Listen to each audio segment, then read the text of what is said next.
আর যা ইচ্ছে করে যান। মনে রাখবেন, বাংলায় এসআইআর করুন, এজেন্সি লাগান, ইলেকশনের আগে ইনকাম ট্যাক্স লাগান, ইডি লাগান, সিবিআই লাগান, বিএসএফ লাগান, সিআরপিএফ লাগান, সিআইএসএফ লাগান। ওদের আমি রেসপেক্ট করি, কিন্তু আজকে আপনারা ওদের বাধ্য করেছেন বিজেপিতে পরিণত করতে। এটা দেশের পক্ষে ভালো নয়, দেশের পক্ষে ভালো নয়। আজকে আপনারা বাংলার মনীষীদের অপমান করছেন, অসম্মান করছেন, লজ্জা করে না? শুনুন, যদি কারো দুটো কান থাকে তাহলে একটা কান কাটার ভয় থাকে, আর যার দুটো কানই নেই তার কি করে কান কাটার ভয় থাকবে বলুন? এদের তো দুটো কানই নেই, এরা কানে শোনে না, চোখেও দেখে না, আর মানুষ কি বলছে সেটাও জানতে চায় না। তাই আপনাদের কাছে বলি, কি বাংলায় ডিটেনশন ক্যাম্প হবে? জোরে বলতে হবে। আপনারা কি বাংলায় ডিটেনশন ক্যাম্প চান? সবাইকে বলতে হবে, যারা চায় না সবাইকে বলতে হবে, পেছনে যারা আছে তাদেরও বলতে হবে।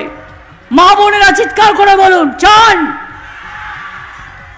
আপনার নাম বাধক, এটা আপনি চান?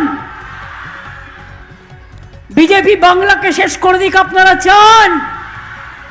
বাংলা ভাষাকে স্তব্ধ করে দিক, এটা আপনারা চান? হিন্দু মুসলিম ভাগ করে দিক, এটা আপনারা চান?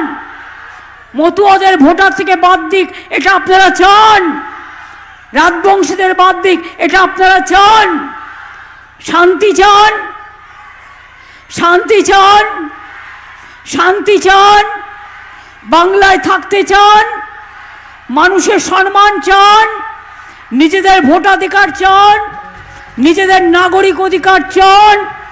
তাহলে জেনে রাখুন, এসআইআর করো আর যাই করো, বাংলা থেকে মানুষকে তাড়ালে কি করে নিয়ে আসতে হয় আমরা জানি, আর বাংলায় কাউকে আমরা তাড়াতে দেব না, এটা মাথায় রাখবেন। শুধু আমার একটাই অনুরোধ, বর্ডার এরিয়ায় যেখানে বিএসএফ আছে ওদের ধারে কাছে যাবেন না। এখানে একজন স্বরাষ্ট্রমন্ত্রী আছেন, তিনি করতে পারেন না এমন কোনো কাজ নেই। তার দু চোখ দেখলেই মনে হয় ভয়ঙ্কর দুর্যোগের বার্তা, দুরভিসন্ধি। এক চোখে তার দুর্যোধন, আর এক চোখে তার দুঃশাসন। তিনি বলে দেয়